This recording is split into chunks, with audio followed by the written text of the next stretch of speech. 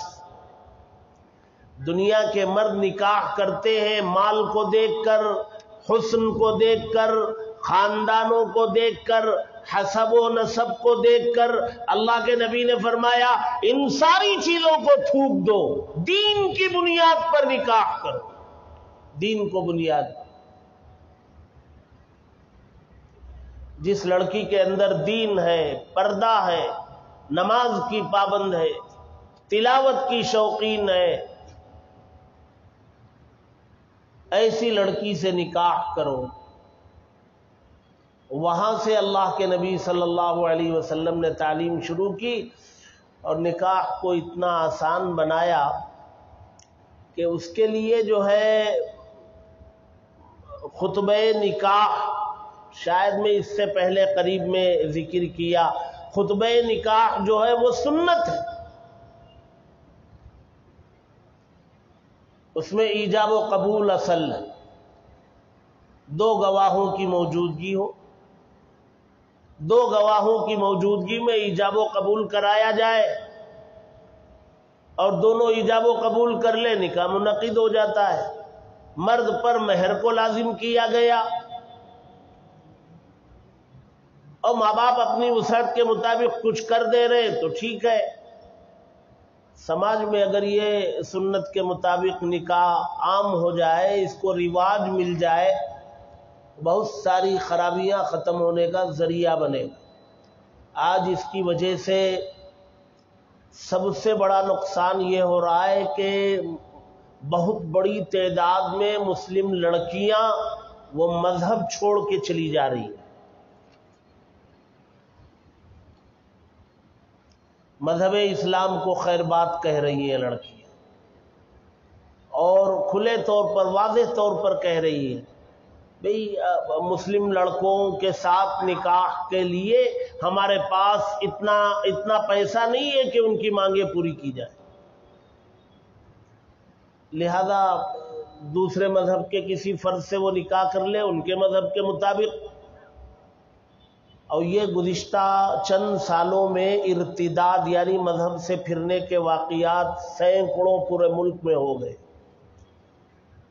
اس کے لیے جو ہے مسلم پرسنل لا بورڈ ہے، جمعیت علماء ہند ہے، جماعت اسلامی ہے، ان سبوں نے تحریکیں چلائی کہ نکاح کو آسان کرو، نکاح کو آسان کرو۔ ظاہر سی بات ہے جو حالات پوری دنیا میں یا اس ملک میں مسلمانوں پر آ رہی ہے، سبوں کو اس کی فکر ہے کہ بھی یہ حالات کیوں آ رہے ہیں، کیا کرنا چاہیے۔ کرنا یہی چاہیے اللہ کے نبی کی سنت کو زندگی کے ہر فعل میں، عمل میں سنت کو اپنانا چاہیے، اور جب یہ بات کہی جائے تو عمل کے میدان میں لوگ آگے آنے تیار نہیں، اور فکر اس کی ہوتی ہے کہ حالات خراب ہو رہے ہیں۔ حالات کو خراب کرنے کے لیے اپنے اعمال کو درست کرنے کی ضرورت ہے۔ اللہ تبارک و تعالی نے قرآن میں اعلان کیا ظاہر الفساد فی البر والبحر بما کسبت ایدی الناس، روئے زمین پر اگر کوئی فساد برپا ہوتا ہے، کوئی فتنہ کھڑا ہوتا ہے، اس کی بنیاد تمہارے اپنے اعمال۔